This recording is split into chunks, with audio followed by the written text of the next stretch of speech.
Are you struggling for consistency in your sim racing? Does your iRating look like a roller coaster? If so, we have good news for you. The way to get more consistent is to first understand what you're doing differently than the professionals. And VRS is the answer. With our competitive subscription, you will have the telemetry, setups, tutorials, and everything else you need to fully analyze your driving. Our data packs and the ability to compare your driving with the best in the world will show you exactly where to adjust your inputs, change your driving line, and shave seconds off of your lap times. And our powerful and precise Direct Force Pro wheelbase and precision pedals are being used by some of the world's best drivers. All these champions agree that VRS hardware is not just the best on the market, it's also priced well below the competition. So if you're looking to upgrade to direct drive and the best pedals in sim racing, VRS is your answer. If you want to get better, get faster,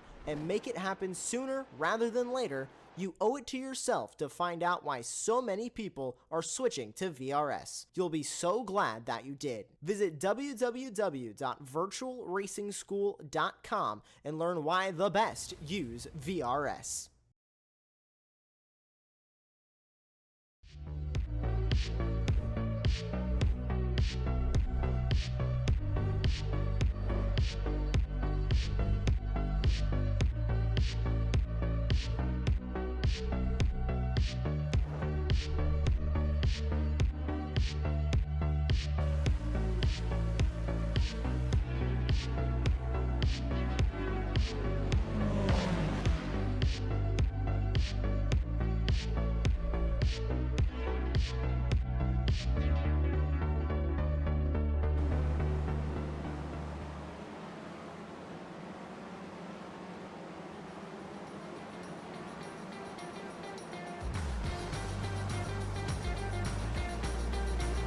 Well, good afternoon, everyone. Welcome back here to Apex Racing TV. Welcome back to Super Sunday, and welcome back here to the Weekend Warriors series, where for part 2, we have the Spec Racer Fords. My name is Ron Mullins.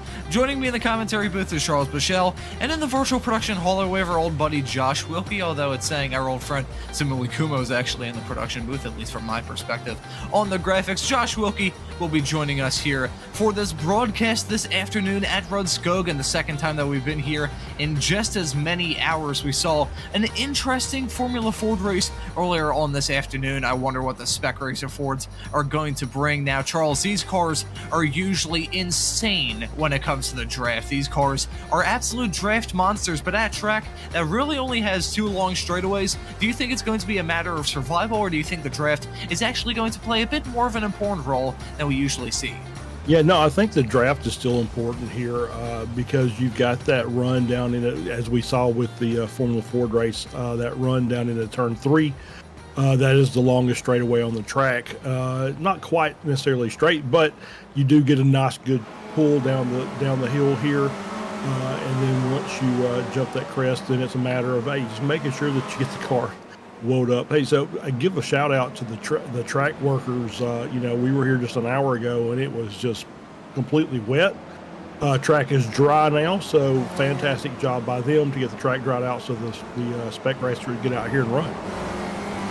Gotta love the wonderful power of about 14,000 hair dryers. That is what the virtual iRacing Rudskogen track workers did to drive this track out beautifully. Thankfully, we won't have to deal with rain here in the Spec Racer Fords. You know, after that broadcast for the Formula Fords, we were kind of having a chat with our producer, Josh, who usually runs in this series, about how, we'll call it interesting it would be if the Spec Racer Fords were to be in the rain. I gotta imagine the rooster tails off the back of these cars would be absolutely insane, even with fenders over them. You could see spray getting chucked up way into the air. Thankfully, we won't have to deal with that, though. So we're going to see some more of the natural twists and turns that this track has to offer. Fairly relaxing runoff areas, it must be said. You do have grass and gravel if you get it all kinds of wrong. However, through sections, especially like turns 3 and 4, towards the beginning of this lap, you have massive asphalt shoulders that are going to help you out quite a lot here. We're over halfway through the season now, this being round 7, so we're getting a good idea as to how the championship results are going to be, and I think we'll take a look at the championship points now. Would you like to run through these, Charles? Oh, absolutely. I'm assuming we're going to get spec 1 up here. So there we go. So Jason Green is in the lead by 55 points over Evandro Dantas. Joao Tabino is just about 8 points back of that in P3. Dudu Castro 2 points further back in 4th, and then a drop down to Bobby West in 5th at 382. So still some pretty decent battles in there, but Jason Green's had a really good string of races and has managed to stretch that gap out a little bit. And in Spec 2, we've got Paul Jackson leading the championship standings with 299. Much closer here. Philip Berry only 3 points behind in second place. Pedro Carvalho is in third with 248. And there's your big drop there, down to Wilson Bruzarosco in 4th and Michelle Viglini in 5th, sitting at 221. So still 78 points or so between the top 5. And finally in the Masters, we've got Tom Gradwell, 6-point gap over Brad Cathcart, Aussie 1-2 in the Masters class. Marcus Burkett, the Welsh Dragon, there in 3rd. Kurt Nunez in 4th. Adam Bradshaw in 5th. With 212, so it's a 100-point or so gap between the top 5, and so still a lot to play for. But we still have some pretty important races coming up on the schedule. Still very, very close. And you mentioned the schedule there, Charles. The schedule that we haven't really talked about it too much. We haven't talked about it in quite some time at all when it comes to these Spec Racer Ford Weekend Warriors broadcasts. But a really interesting schedule. We've already visited some oddball tracks. I mean, Summit Point, well, we visited off to kick this season off. The Spec Racer Fords at Summit Point are just basically a match made in heaven. Then Zandvoort was a little bit of an odd one. Got some experience driving around that track in the official Spec Racer Ford races here in iRacing. That, I think, was a fun combination, at least from my perspective. Of course, there's a very good reason why I'm behind a microphone instead of behind a wheel. I'm not very good behind the wheel. And then we had the Nordschleife right after that. I'm really upset that I couldn't be there for that broadcast. Was actually at a family get-together on Easter that day, but the Nordschleife, that was an insane race. Had a fantastic finish there. And looking through what we have this for the second half of the season, we're going to be heading to Belle Isle, so we're going to have another doubleheader with the Formula Fords and the Spec Racer Fords at Belle Isle in 1 week's time once we kick off the month of May, and then Phoenix, the Phoenix Road Course right after that. I got to think, the last time I called a road course, a race at the Phoenix Road Course here on iRacing, the Legacy Phoenix Road Course at that, of course, with the modifications that they made. The road course has gone the way of the Dodo Bird, but it has been quite some time since I called a race there at Phoenix. So just going through the rest now.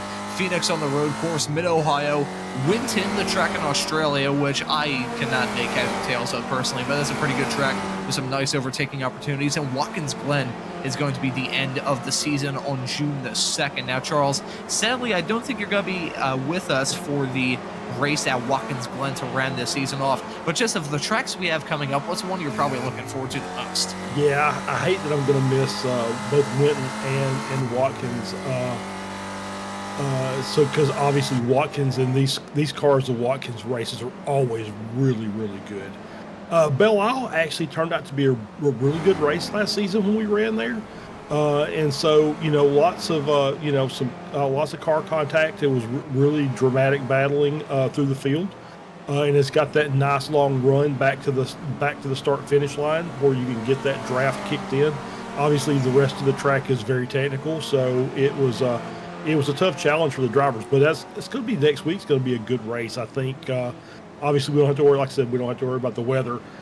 So it's going to be one of those where it's just going to be really good side-by-side racing.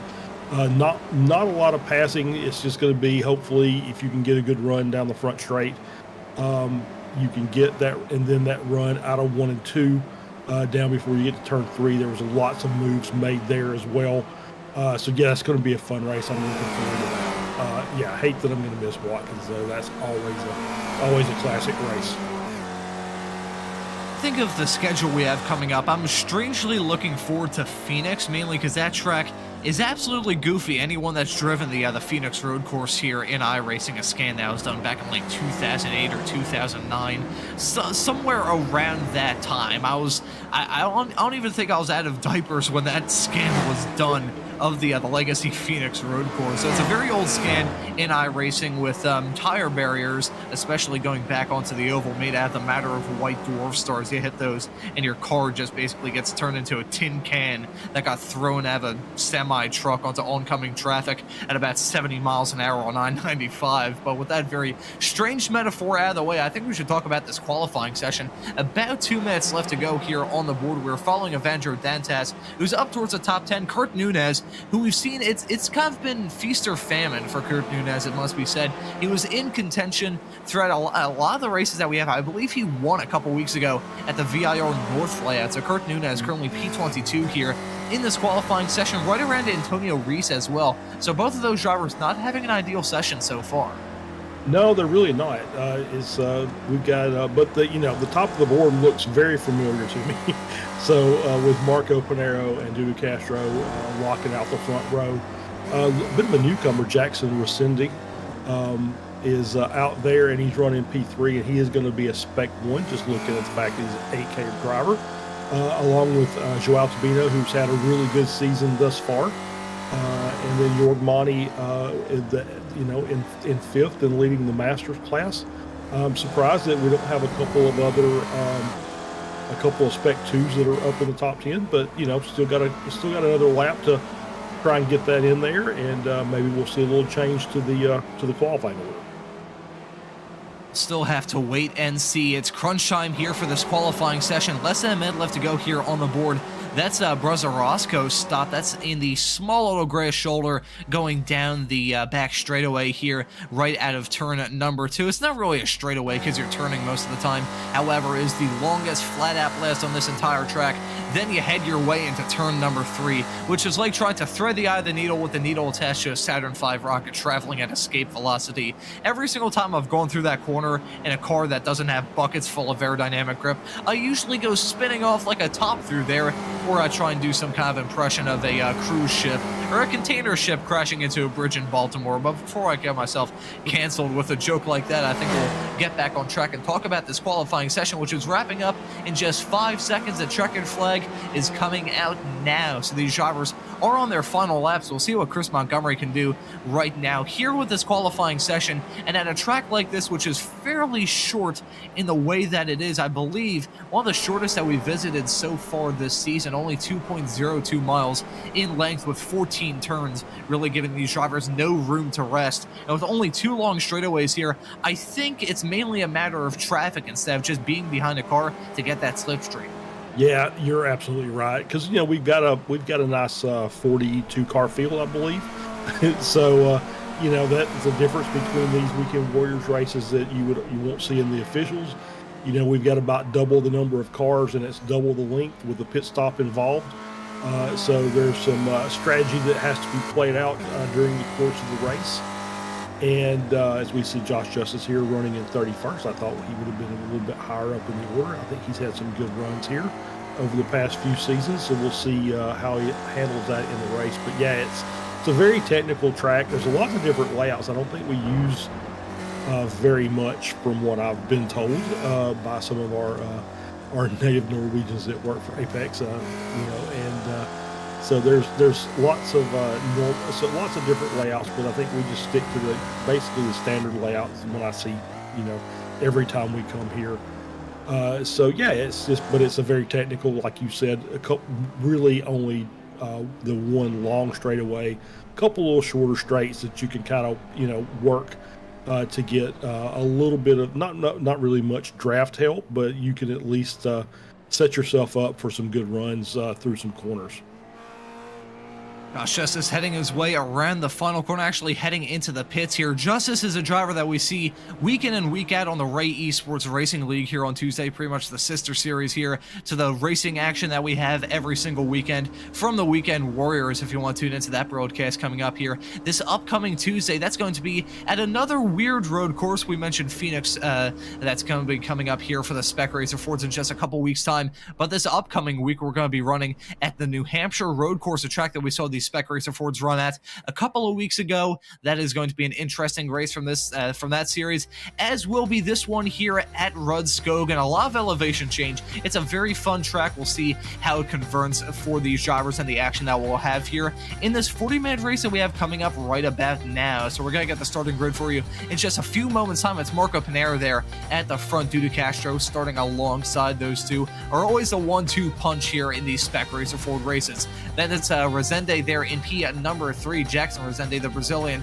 racing for Canon Esports, much like Dudu Castro there. So I think we may be seeing a bunch of Brazilians battling at the front of this field. Jason Green will join him on that second row. Joao Tabino continuing that Brazilian streak up towards the top 10. He'll be starting this race in 5th. Jorg Mani, the top of the Masters, will be in 6th. That's Aventure Dantas and Alice Pleva in P7 and P8. Christian Kabanka in 9th and Jason Perry in P at number 10. Jeff Frister will be starting this race in 11th alongside the top driver in S2, that being Chris Montgomery, and the number 313 car. That's Tom Gradwell in 13th. One of the drivers involved in that Masters Championship fight. Todd Morin will be starting alongside Pedro Carvalho there in P15. Andre Favini there in 16th. Ben Jacobs, the driver from the Netherlands, in P at number 17. Chris Murakami in P18. Wilson Brazarosko in the 444 car starting in 19th. And Simon Mayer, who won last time at Canadian Tire Motorsports Park, is going to round out your top 20.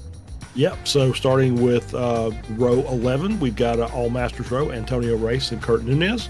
Flavio Andalo in 23rd, Paolo Brim in 24th, Hugh Simpkins in 25th, Brad Cathcart in 26th, Alan McCain and Jim Brewster on row 14, Jeff Jacobson, Russ Telker on row 15.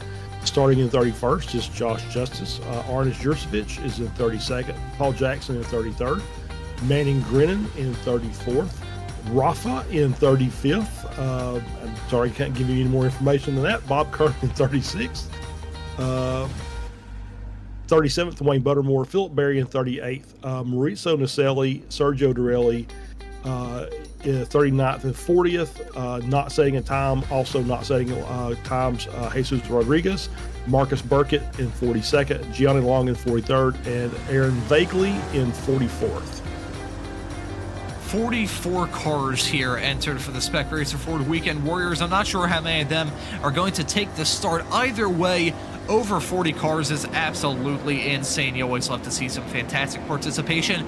And I think NVIDIA is really enjoying the fact that myself, Charles, and Josh, we're probably all going to have to buy new graphics cards after this broadcast, just because loading 44 cars at this very beautiful track of Rudskogen is probably going to make our computers burst into flames. But you always love to see fantastic participation numbers. It leads to some fantastic racing, and to have the fantastic racing that we have from the Weekend Warriors Spec Racer Ford Series week in and week out, you have to have some fantastic sponsors, and one of them that's also part of the Ray Esports Racing League every Tuesday night here on Apex Racing TV has joined us to be our sponsor for the second half of the Spec Racer Ford Weekend Warriors series, and that is Personal Wealth Solutions. Just like in racing, financial planning and investments require a team behind and experience as well. Personal Wealth Solutions creates a custom investment and financial planning strategy for select individuals as well as businesses. With over 25 years of experience, their goal is not to have you feel like a number, but make you feel like they're number one.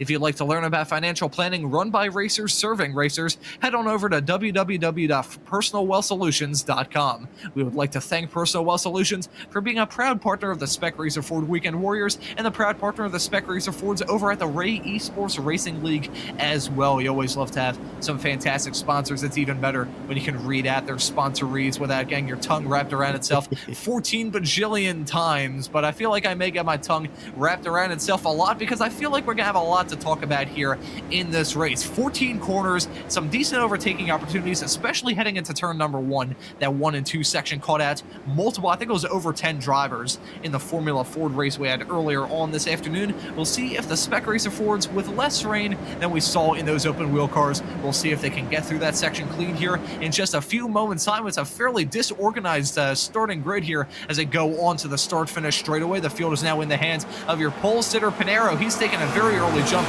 to lead them into turn number number 1. I would say that's a borderline jump start there, as he's going to have a massive gap heading into turn number 1, attacking that braking zone there, attacking that curb as well. You can see all the drivers shuffling their way into that section, being and banging and roughing each other up already. Some drivers trying to give each other the boot scoon boogie heading through that section to start off this lap. They're all getting through clean so far. At least they're getting through clean in the top 20. There may have been some schmozzles that happened farther in the back that we just couldn't see. I think that's a driver serving a slowdown. I think that may be our winner from last time at Simon Mayer, going very slowly on that back straightaway, having to serve a slowdown with those very stringent track limits rules that they have through turn number 1 and 2. It wouldn't be very unlikely if he got called out by that. Yeah, no, you can cut a little bit, but you can't cut too much. I think that's what he did, but I think everybody else got clean.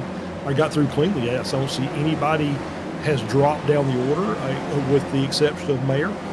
So everybody else is looking good. I'm looking forward to seeing what Maselli and Dorelli do from the back of the back to front challenge. They like to run week in and week out, and Maselli's already up 7 spots, so he's already hard at work.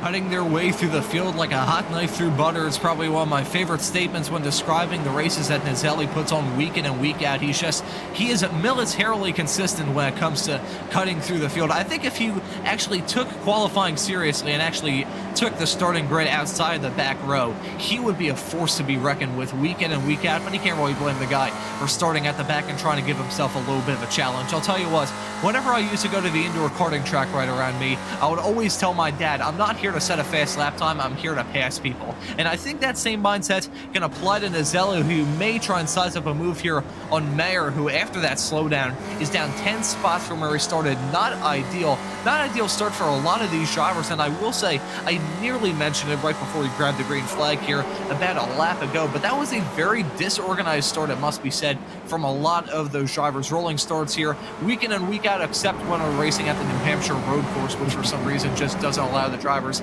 to have a rolling start. But I think that start up towards the front, it was about as organized as my middle school locker room. That was not my middle school locker room. Well, my middle school locker room was bad enough, but my middle school locker was particularly shabby, and that was a very disorganized start from a lot of that field. However, Pinero, with a little bit of a jump at the start, he grabbed a big lead and was leading by probably about a second heading into turn number 1. But now that gap is shot back down, still about 0.3 of a second separating our front two. Yeah, that's the nature of it. Is he got a good jump and was able to get in through turn 1 and 2 in the lead.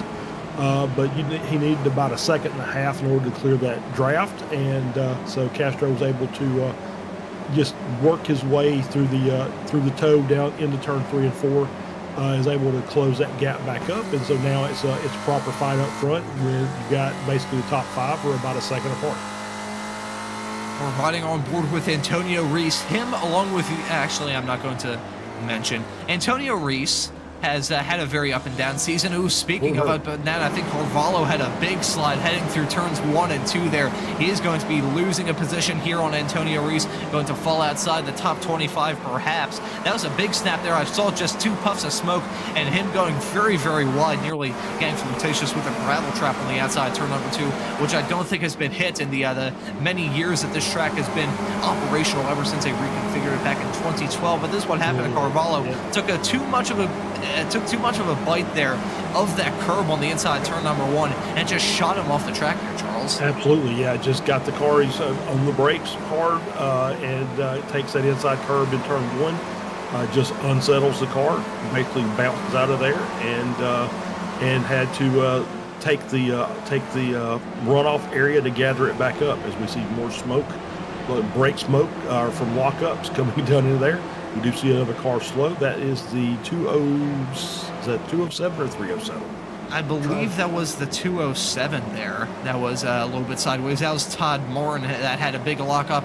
I think it was more of a slide there. Oh my God, there's a big disaster, a fuster cluck heading through turn number 14. That is Rafa involved in the number 43 car. Bob Kern gets through that fairly clean. I think our buddy from the Ray Esports Racing League, Josh Justice, was involved in that as well. I think I may have seen him go sideways with his we see a car off front the side there. Ooh, yeah, already stuff going on as they came through turn number 10. This is Rafa. We're following him coming through. Ooh, yeah, it was an accident that happened farther up the road. He just spun out and had to be stopped on the side of the track to try not and hit any of his competitors and have an unsafe rejoin. Thankfully for him, he kept it fairly clean. Besides that spin, that won't hurt him too much. And this is what happened farther up the road. It may have put off Rafa there. That Josh Justice had an incident farther up the road. I think, I think he nearly crashed with Antonio Reese there. And ooh, boy, I think Jim Brewster in the number 933 car may have been involved in that. Yeah, I think that was Brewster. It might have been McCain as well.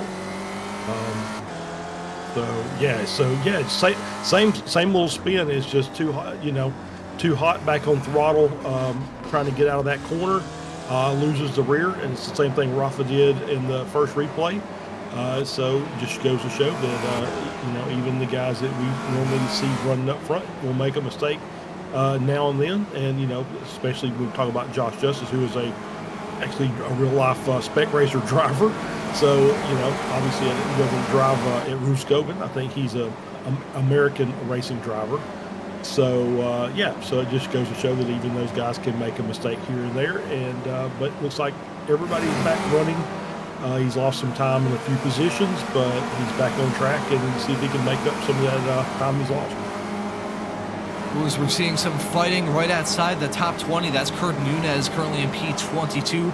Lock steady in a nice fight between himself, Antonio Reese, and Brad Cathcart there. So a lot of Masters battling right outside the top 20. They have a decent gap between themselves and Pedro Carvalho, who after that incident coming through the first and second corners here not very long ago, has recovered quite nicely, is now getting a move done there on Paulo Brema, heading through turn number 4. Gets a move done there, nearly making contact when they go through that small little flat out stretch between turns 4 and 5 there. I was fully expecting Carvalho's car to go spinning like a top into that Armco barrier, and for him to be at that race. I was very close there as they went through that small little flat out blast. I think they should be lucky that they got away with that, and this is Jeff Jacobson, who was running quite nicely, is now dropping down the running order after a spin coming through turn number 7 and 8 there, that never-ending left-hander after he come out of the quick low S's towards the beginning of this lap. That's actually what I like to call the start of the midsection here of this lap. And Jacobson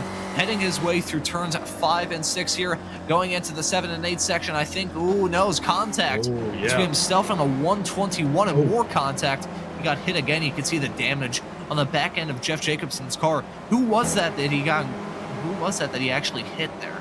Yeah, Alan McCain. Yeah, it was McCain that was in front of him, but I didn't see the car that actually came up behind him and made the contact after they'd already had their incident. So possibly Rodriguez, the 76 car, just couldn't really tell. So as we see a battle here between Tabino and Resende. Nice side-by-side battling through there. Nicely done. Good driving by those two guys.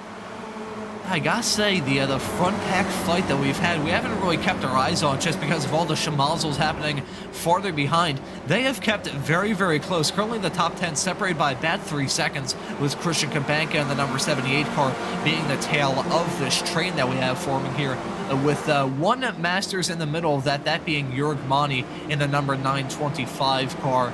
And I will not mention the dirty word because it feels like whenever we mention the word that starts with L and ends with UCK, it usually ends in some sort of disaster for Jurg Mani. So I think we're going to avoid that dirty word. We'll pretend that the word L-U-C-K is the boogeyman for this broadcast. Knowing our luck, we probably just spelled it out, and he's going to get abducted by a UFO in about 5 seconds. Well, normally when you have to mention that, it has the word bad in front of it. That's kind of been Monty's season to this point. But no, he's doing a good job. And that battle up front, the top 10, 3-second gap between all 10 cars, they keep battling like that, and it's just going to invite those cars that are P11, Pritchard and Montgomery. It's going to invite them, give them a chance to move up, as we see Naselli taking his early pit stop. already pit stops playing a factor here in this race. I will say something though, Nazelli always seems to favor an early strategy. We saw it a couple weeks ago at New Hampshire Motor Speedway running on the other Roval there, how well it actually helped him running that race, and coming in early, it helped him out quite a lot. And I think so far this season, he's probably overtaken well over 100 cars, easily the most of any other driver. So Nazelli looking to do that now. We couldn't really get the stat. I'm not sure where he was in terms of position when he finally came into the pits, exiting now in P37. So we'll see where he ends up at the checkered flag. Only spent 11.2 seconds in the box there. So Nazelli currently 54 seconds back of our leader Pinero. He could very easily break into the top 15 by the end of this. Yeah, so I'm just from kind of recall it, I think he was running behind Mayer. So we'll say he was in P25. So that would have put him up about 14 spots when he came into the pit. So now he's going to get that clean air, and Naselli runs very, very quick lap times. So this usually benefits him more often than not. And it seems like the only time it really has it is when he's just been involved in maybe other people's misery. So we'll see if he can keep the car clean and make up a few of those spots as the rest of the drivers come in for their pit stops. Yeah, Nazelli's early stop seems to have started a flood down pit road. I will say, right when you're mentioning trying to keep things clean, I saw Nunez with a little bit of a twisted car, and oh my God, Manning grinning, making a little bit of contact there, heading through turn number 2. That is him and Dorelli that actually made a little bit of contact there, heading through turn 2. They're going to be side by side coming down the back straightaway into turn number 3. Grinning on the inside. Will he be able to stick it there? Will Dorelli manage to hang around the outside? That's going to be very close. I think they're making contact again, heading through turn number 4. Going to be side by side still, heading into 5 and 6 here. Very close stuff between these two drivers. Is hard enough single file. They come to blows yet again. A little bit of contact between Sergio Dorelli there, as well as Manning Grinnan. Very hard stuff. Very hard racing between those two, heading through 7 and 8. Tough stuff, and also great stuff to watch as well. Yeah, absolutely. And you can see what happens when those cars start battling side by side through the corners. It just invited Telker to just come up there and start looking to see if he can find a way through. And not saying that he doesn't have the pace, but we saw a little blinking from him. Naselli is also one of those guys that comes from the back and is really good at working his way through the field. Has good pace in the car. So, but you can see when you get the side-by-side battles how it just invites all those cars behind and just tighten everything up and make it even more interesting than it already was.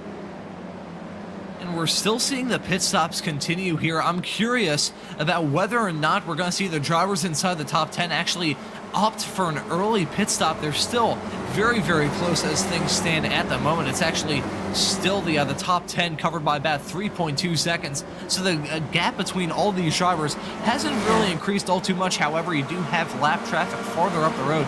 I'm not sure who that is actually pulling over to the side of the track and letting them all go fairly clean. Very nice. Good sportsmanship week in and week out here from the Weekend Warriors series. You can see Alan McCain as well as Josh Justice exiting the pits now, about to head their way through turn number 2. Kurt Nunez, who was running in P22 not very long ago, currently running in P35, took an early pit stop. It was actually down pit road for 52.2 seconds, so not ideal for the driver of the 918 car to have a fairly lengthy trip down pit road. But getting back to the point that I was going to mention, maybe with the steady trickle that we've had of drivers outside the top 20 come down pit road, will we see these drivers in this top 10 train up to pit early as well? Well, it's kind of a double-edged sword. When you're running this far up the front, if you come in, you're talking about basically a loss of about 40 to 45 seconds on track, which is going to put these guys right in somewhere between P25 and P33 or so. So not necessarily the place you want to be. Those cars are still, there's still clumps of those cars racing against each other.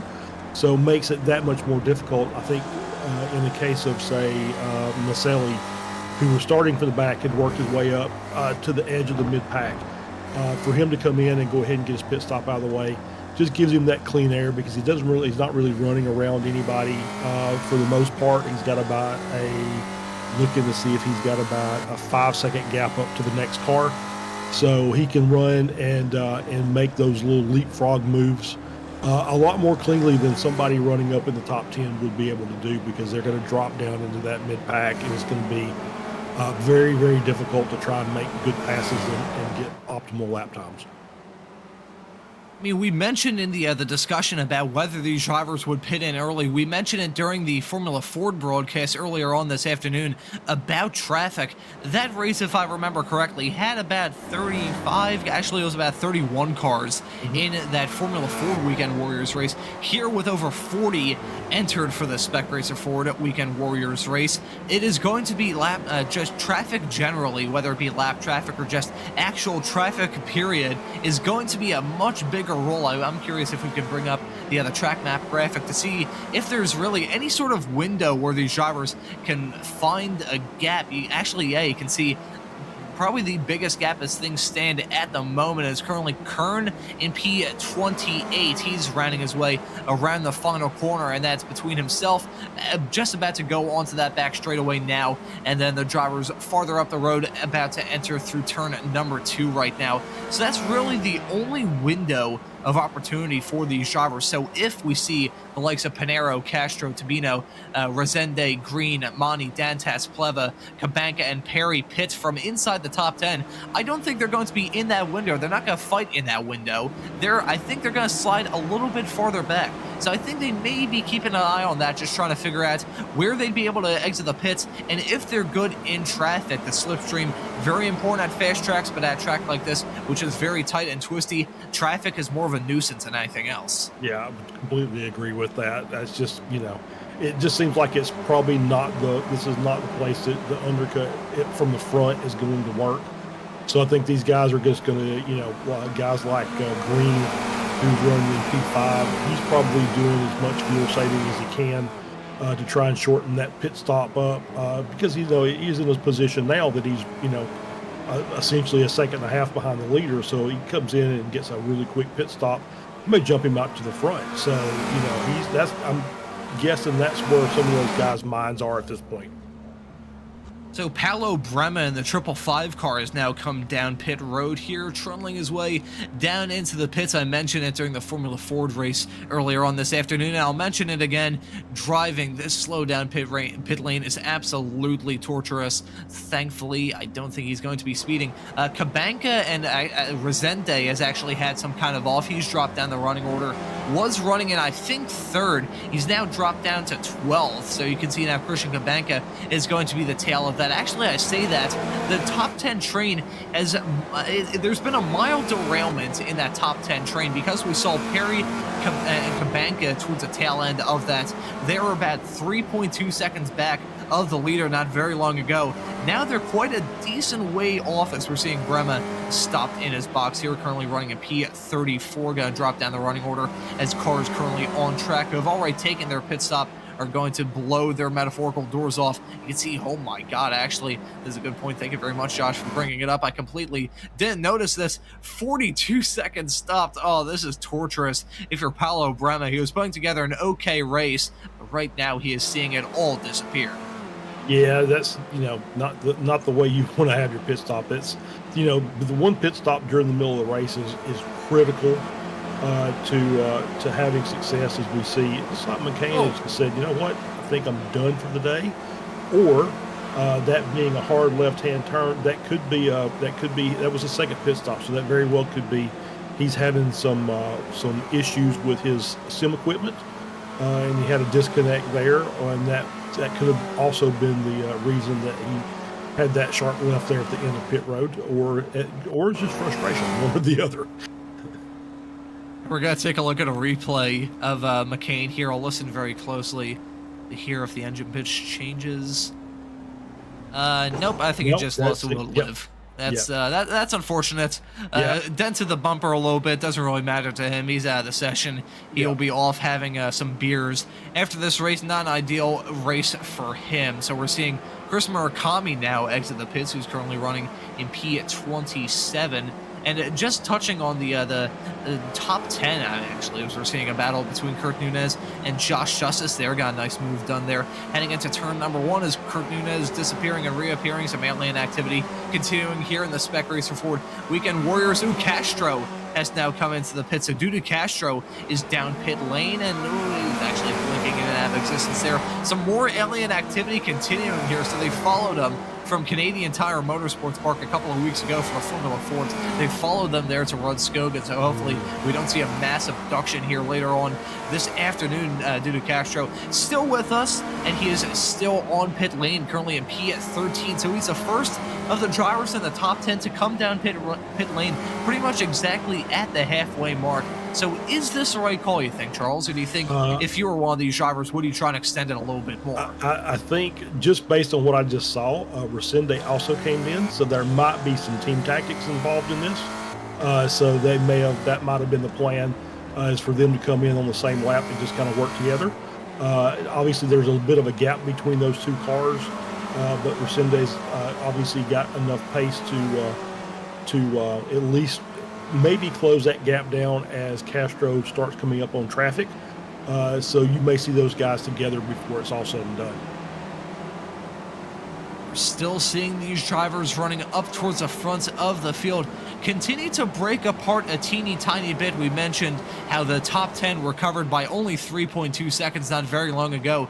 Now you have to go to Pleva in P6, who's really the last of this pack. So the top 6 separated by 2.2 seconds as things stand at the moment. Then you've got the likes of Perry and Kabanka. I'm curious, did they have some sort of incident, or did they actually have a little bit of damage on those Spec Racer Ford race cars, because they have dropped back like a rock? Frister is currently running P2 in the Masters category. He's now coming to the pits as well, so he's pitting from P10 overall. Jeff Frister here in the number 943 car going down the pits. It's going to be a very, very long trip down pit lane, hopefully not longer than a minute, as we saw from a driver not very long ago. That was I think it was a minute 30 down pit lane. That is pretty much an entire lap. That is that's torturous from our perspective, just looking at it in the commentary booth, let alone if you're that driver.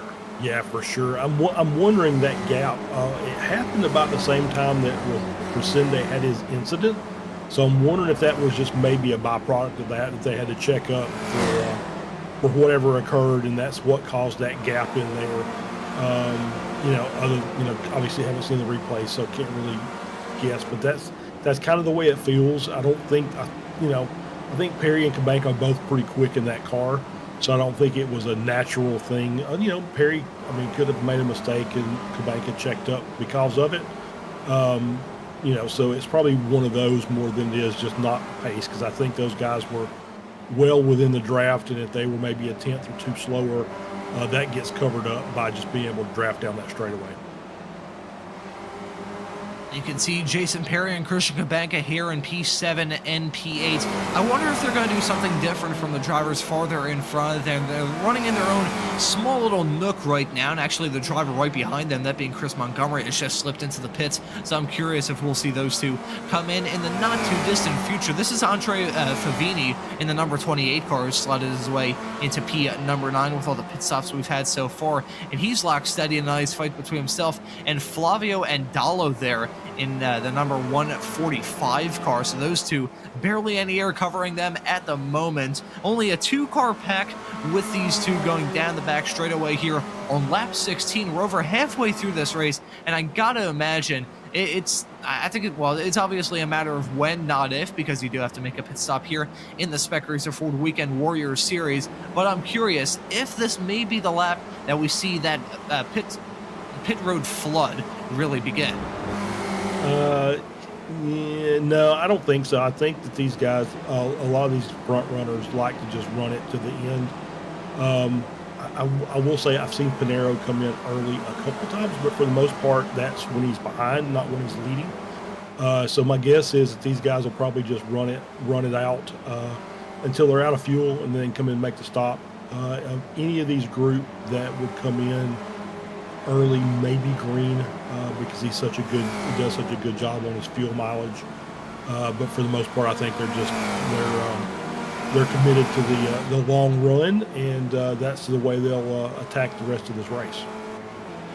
One driver who we haven't really mentioned ever since he came into the pits from inside the top 5 is actually, I'm trying to look for him on our live timing screen. Yeah, Dudu Castro, they're kind of blending in a little bit. He's currently in P18 right now, 32.5 seconds back of our leader, Marco Pinero, and he started alongside him on the front row. And with his gap to our leader being about 32 seconds, I'm curious if we will see Castro pull a massive gap once they come down the pits, because usually trundling down pit road, it takes about 40 seconds here in these races. So I think Dudu Castro may be in the catbird seat to win it here.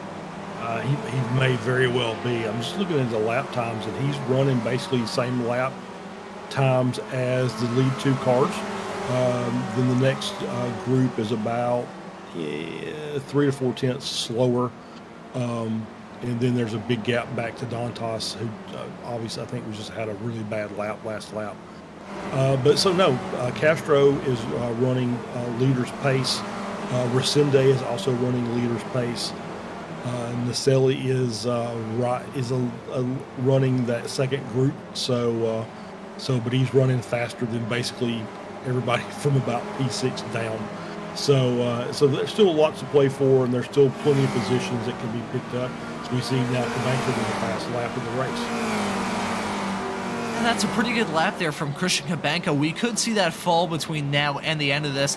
And speaking of falling, Christian Cabanca now 7 seconds back of our leader, Marco Pinero. I gotta wonder what happened to Perry and Cabanca. Cabanca, of course, was one of the tail cars of that top 10 fight when they were still locked steady in that nice train towards the beginning of this. So he had the help of Slipstream, but now him and Perry have actually been steadily dropping back. I will say the top 6 have spread out quite a decent ways. They were covered by only about 2.2 seconds not very long ago. We see Simon Mayer, the winner from last time out at Canadian Tire Motorsports Park. He's coming to the pits, along with Drew Simpkins, who won in the S2 category at Canadian Tire as well. So we're seeing the winners from last time out flood their way into the pits. Chris Montgomery is going to blow his metaphorical doors off to get that position in that class, and Simon Mayer now exiting the pits here. It'll be nice to see what kind of recovery he can do. Naselli now up to P number 22.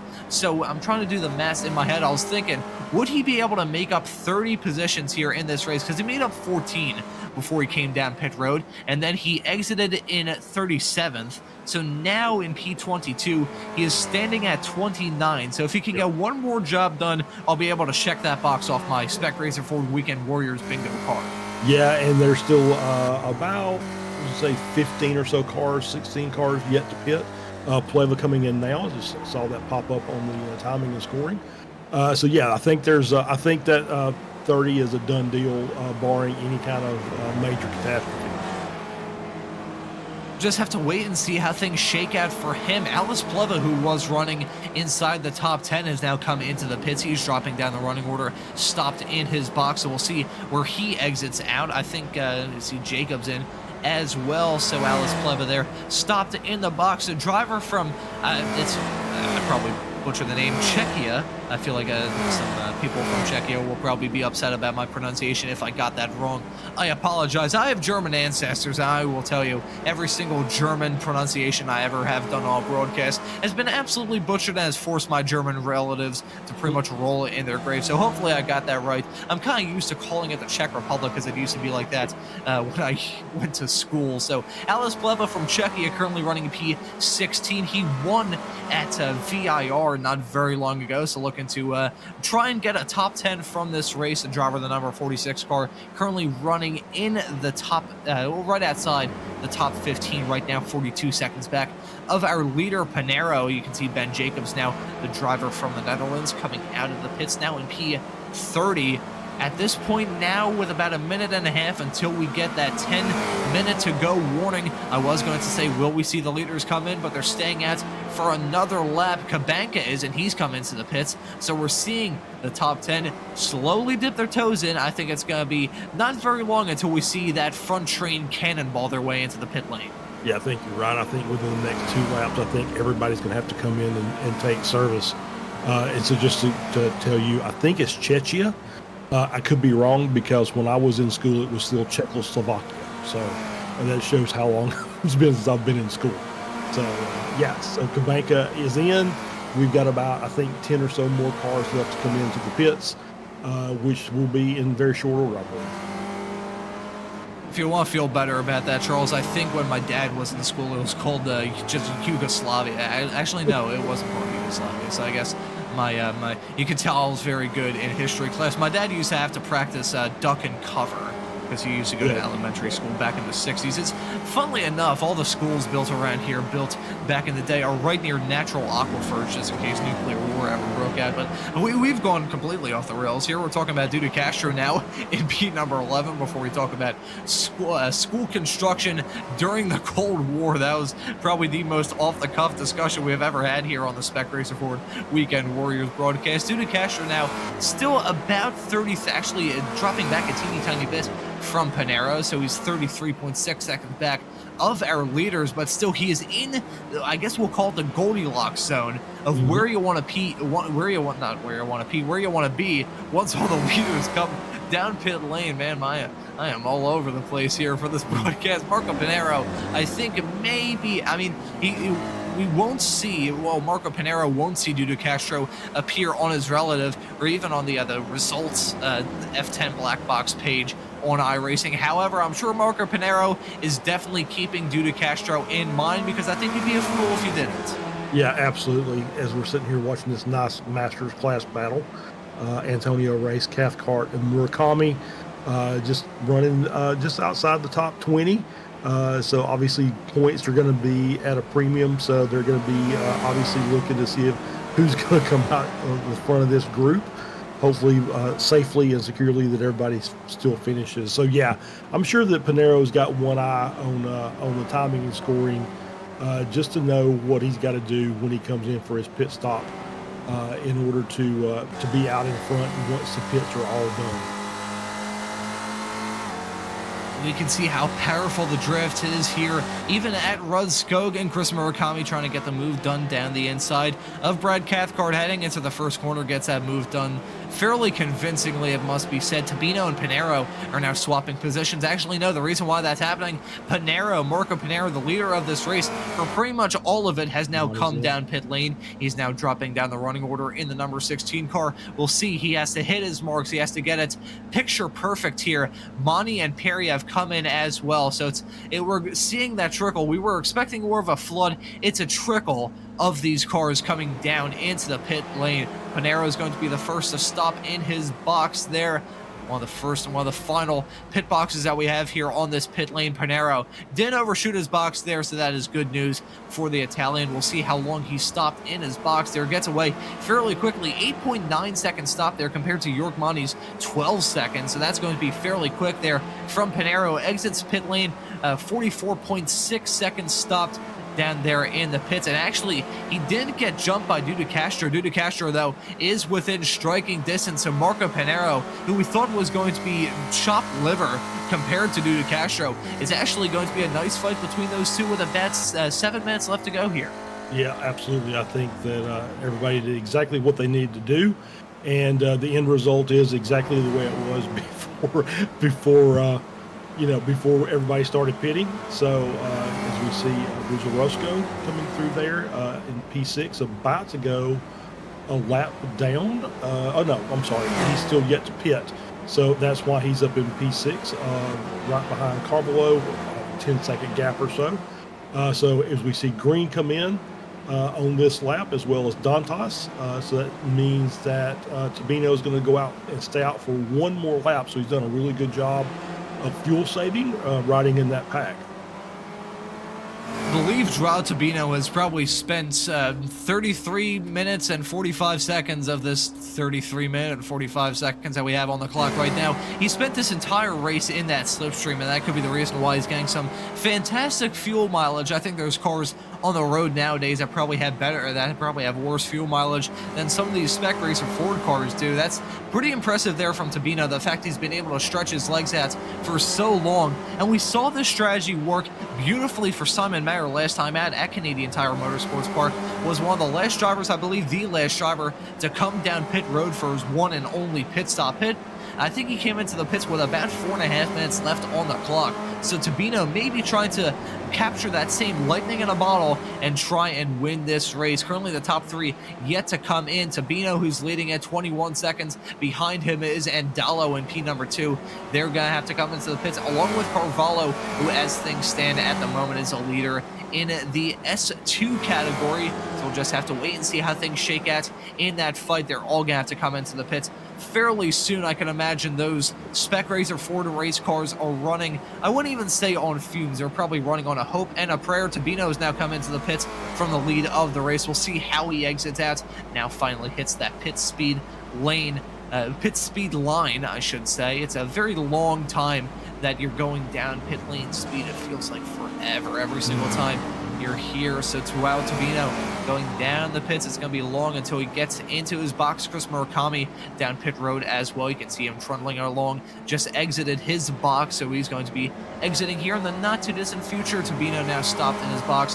How long is it going to be? Pinero was stopped for 8.9. Tabino stopped for 8.1. And we'll see how the pit road times are. Tabino is going to be exiting out. He's not going to be in front of them. However, Tabino, it's actually very long down pit road. So I think he was very cautious when it came to pit road speed, because he was down there for 46 seconds compared to Pinero's 44.6 and Castro's 43.7. So I think Tabino, even with having that nearly a second quicker stop, was just so cautious on trying not to speed that he ended up screwing himself over a little bit there, Charles. I think you're right. I think it's the same thing with Green. Green came in a couple laps ago. I think he's the same way. Their stoppage times for those Ford guys up front are, within a half, 7/10 of a second of each other. So they took the same amount of fuel, more or less, and it was just how well you did on pit entry. The next group that starts with Lord Monty, Pleva, Dantas, all took, as well as Perry and Cabega, all took an extra lap of fuel. So that is the difference between their pit times instead of the front group. So the front 4 may be gambling a little bit, and then the second group of cars says, you know what, going to be safe. As we see a car there, car below around, just got on the inside curb, maybe in the grass, spun the car, and now he's got to get that righted back. Oh, that was very close between him and Mayer. And so that's going to take him out of that battle that he was in before, and it's going to bring him back to a battle with Naselli and Mayer. Is that right? Now, yeah. No, sorry. No, Rodriguez and Roscoe is who he's going to be battling. Sorry about that. Quite all right there, Charles. I get confused a lot on these broadcasts. You only do it like once or twice, so you're a lot better than me in that regard. And right now we're seeing Rodriguez running a P16 right behind Carvalho, who I think after that spin his tires are probably rectangles, so thankfully for him, there's not a whole lot of time left to go here in this race. 25 laps in, 37.5 minutes on the clock of this 40-minute affair here, so there's going to be not a whole lot of time for him to try and bear the burden of running on dodecahedron tires. That's going to be real. That's going to be a bumpy ride for him between now and the end of this. Nazelli in P14 may try and go for a move here on Chris Montgomery, heading into turn number 3 to move into 13th. Nazelli, who started this race way farther back and was 37th when he exited the pits not very long ago, is now in P13. Fantastic stuff from the German driver of the number 44 car, who's cut through the field as he usually does, like a hot knife through butter. Yeah, he's having a great run, up 26 positions since the start of the race. Another fantastic drive for him. He's kept his car clean, has avoided other people's drama. And so now we're just kind of watching the front 3 of Pinero, Castro, and Tabino. And what Tabino is desperately hoping for is if Pinero and Castro start battling side by side through a few corners, is going to allow him back into the battle for the overall win. There's still a lot left to be decided here in this race. Will it be Pinero, Castro, or Tabino holding out up towards the front? Actually, Tabino has dropped back a teeny tiny bit, and Castro, I think, just got abducted by a UFO. That is maybe the worst commentator's jinx I've ever pulled in my entire life, if Dudu Castro is completely out of it. Will we see him blink out onto the track? We saw him coming down pit road when he came in for his one and only pit stop. He was blinking a teeny tiny bit. Dudu Castro, I think, is out of it. Oh, I feel... Yep. I feel like a jerk, man. I was talking about if that's going to be a great fight up towards the front, and then Bink Castro just gets sucked up into a UFO. That is probably the worst commentator's jinx I have ever pulled in my entire life due to Castro. I wholeheartedly apologize for that. Yeah, that's tough to be, basically within the last lap and a half of the race, and just connect. It just, I guess if you want to give it a real life analog, it's the Toyota LMP car at Le Mans running out of fuel or having an issue on the last lap of the race. It's very similar to just that. It's just on the sim racing side. Your biggest issues are graphics cards, CPUs, and internet connections. So it was borderline between them taking the white flag and the checkered flag. The checkered flag is out. Marco Pinero wins. Very big gap between himself and Joao Tabino there, who's going to end up in P number 2. Jason Green in 3rd. York Monty, we did want to curse him there, so we didn't mention the word luck.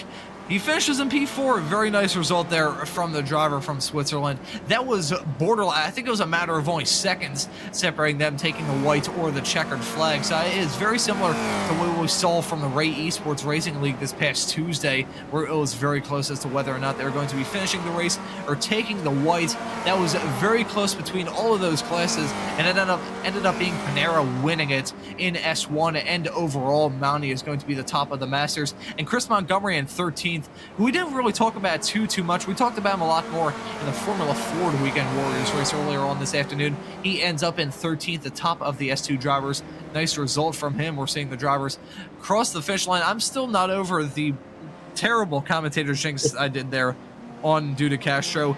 That, usually here on Apex Racing TV, our old buddy Sam Fitzpatrick puts together a nice reel, a nice little highlight reel of all the fantastic stuff that happens here on Apex Racing TV every single month, and I am willing to bet an arm, a leg, my entire life savings, and $15 Monopoly currency that is going to end up on the April highlights here for Apex Racing TV. That was the worst commentator's jinx I've ever seen, and the worst commentator's jinx I've ever pulled off. Joao Tabino doesn't really mind it, though. He ends up in P at number 2. Nice result from him.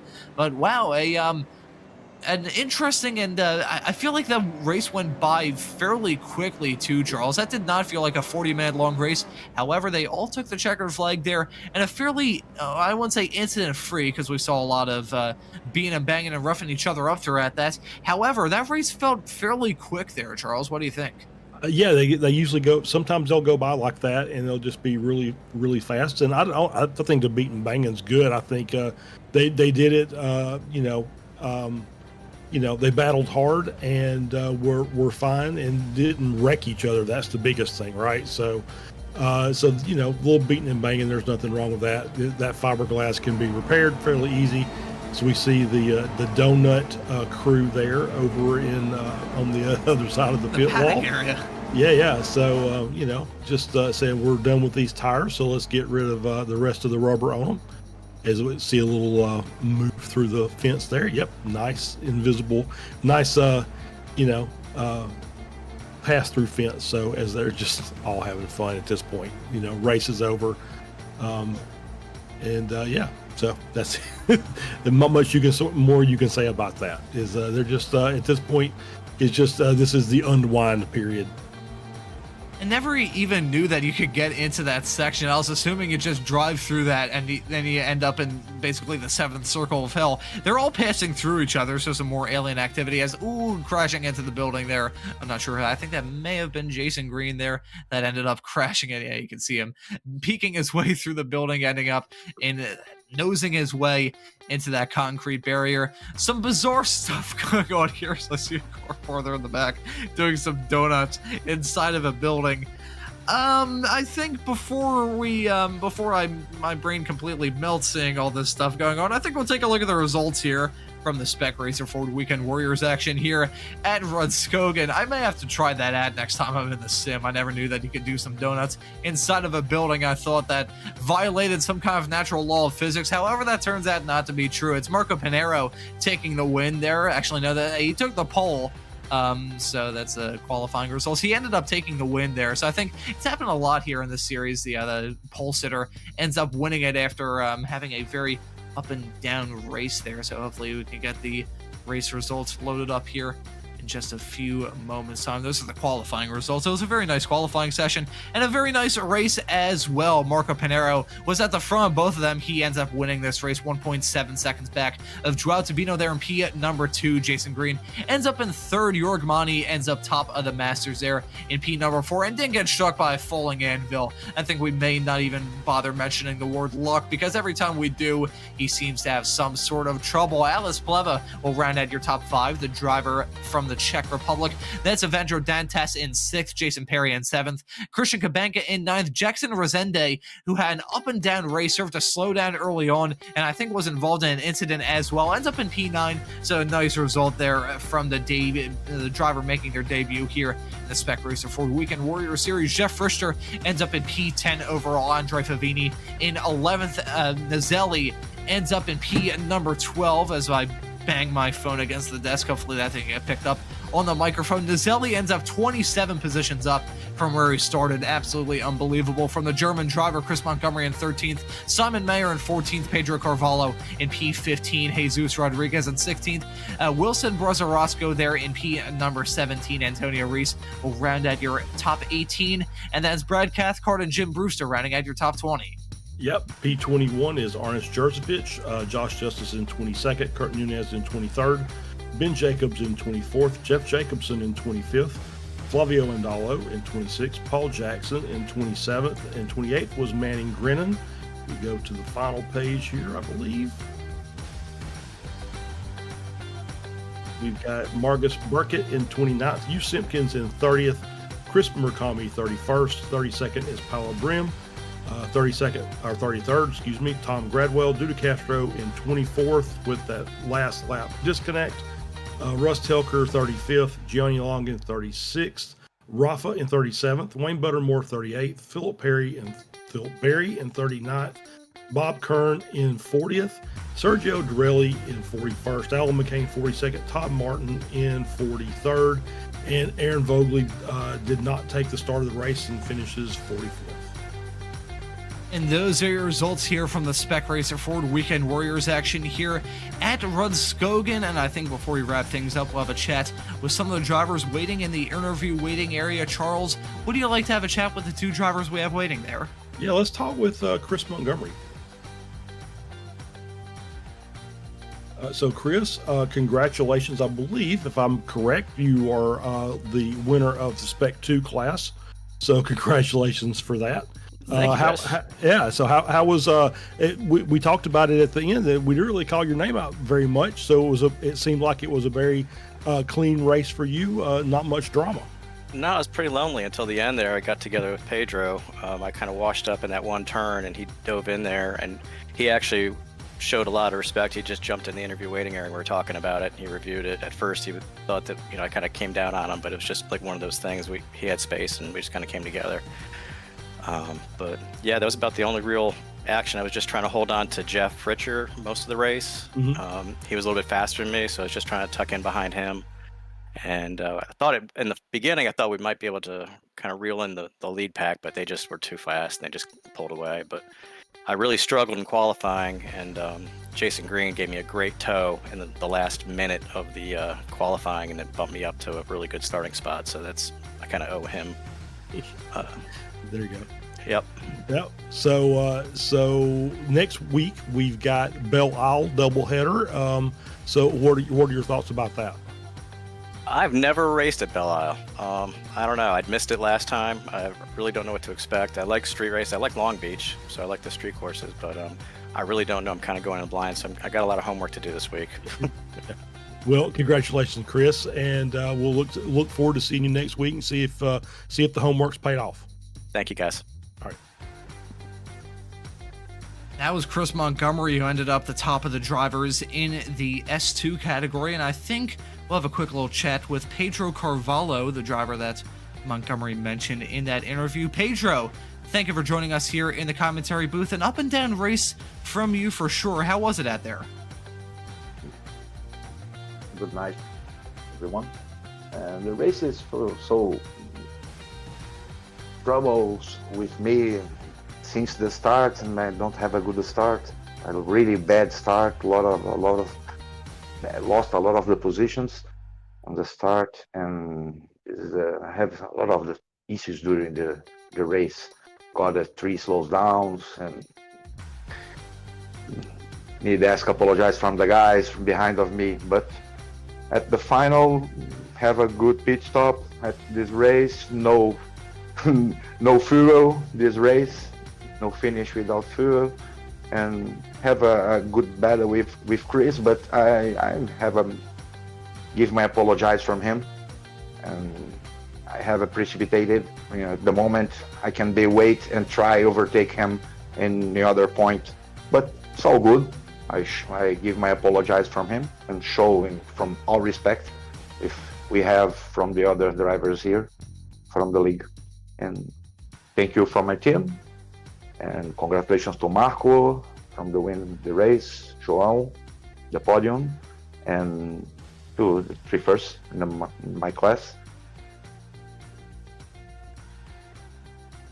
And so, Pedro, in 1 week's time, we're going to be heading to the Detroit street course of Belle Isle. So, how do you fancy your chances there? Yeah, I need training. I need to improve a lot of my time in Detroit. It's a new track for me with this car. I never run a race in Detroit with this car, but I have the teammates, and I think he helped me to improve and give some work for just from Phil, and to Chris. We expect great battles in Detroit. Well, we always see some great battling week in and week out, and it was nice to see that you were a part of the great battling that we had here at Rudskogen. Thank you for joining us, Pedro. Hope to see you next time out at Belle Isle, my friend. Okay, thank you very much again. See you in the next week. Take it easy, man. Have a good one. And that was Pedro Carvalho, who was lock steady in a nice fight all throughout that race that we just had here at the Spec Racer Ford Weekend Warriors. Always put on a good show, and I think this race was no different. I'm sure Belle Isle in 1 week's time is going to be equally entertaining running on that street circuit. Charles, we kind of talked about earlier on in this broadcast, but how do you think Belle Isle is going to be? Well, obviously no rain for spec racers. So it's just your standard Belle Isle, which means tight racing, really technical track. We do have that good long straight coming out of the final corner before we get to turn 1. That's just not necessarily straight, but it is flat out, so lots of good drafting opportunities through there, as well as coming out of turn 2 down into turn 3, which is a straight shot, bumpy, heavy braking zones all over the track. So, your qualifying position is going to be the premium. So I hope that Pedro gets a lot of quality practice this week. It's because you need to be running up front if you're going to be successful. So, looking forward to it. It's a very difficult track, but it's a track that I really enjoyed calling the broadcast zone. At least much more than I enjoy driving it. So I'm looking forward to next week. Belle Isle is going to be an absolutely interesting one. Belle Isle, I'll try that pronunciation again, good lord. But Belle Isle's going to be a pretty fun race, I'm sure. It's maybe a little bit more attrition-packed than we've seen so far this season, just because you're running on the tight confines of a very technical street circuit, but I think that's going to give these viewers here on Apex Racing TV a pretty darn good reason to subscribe. We've got great racing action all around the clock here on Apex Racing TV. The Spec Racer Ford Weekend Warriors being one of the main highlights, always puts on some great racing week in and week out. And speaking of, you want to tune into that broadcast in 1 week's time, hit the subscribe button and the notification bell so you never miss a thing here on Apex Racing TV. But as for the Spec Racer Ford Weekend Warriors broadcast, I think that will just about do it. So for myself, Ron Mullins, Charles Bichelle joining me in the commentary booth, and Josh Wilkie doing a fantastic job working on the cameras in the virtual production hauler, I say thank you all so very much for watching. Have a great rest of your day, and we'll see you all again for Super Sunday in 1 week's time. Are you struggling for consistency in your sim racing? Does your iRating look like a roller coaster? If so, we have good news for you. The way to get more consistent is to first understand what you're doing differently than the professionals. And VRS is the answer. With our competitive subscription, you will have the telemetry, setups, tutorials, and everything else you need to fully analyze your driving. Our data packs and the ability to compare your driving with the best in the world will show you exactly where to adjust your inputs, change your driving line, and shave seconds off of your lap times. And our powerful and precise Direct Force Pro wheelbase and precision pedals are being used by some of the world's best drivers. All these champions agree that VRS hardware is not just the best on the market, it's also priced well below the competition. So if you're looking to upgrade to direct drive and the best pedals in sim racing, VRS is your answer. If you want to get better, get faster, and make it happen sooner rather than later, you owe it to yourself to find out why so many people are switching to VRS. You'll be so glad that you did. Visit www.virtualracingschool.com and learn why the best use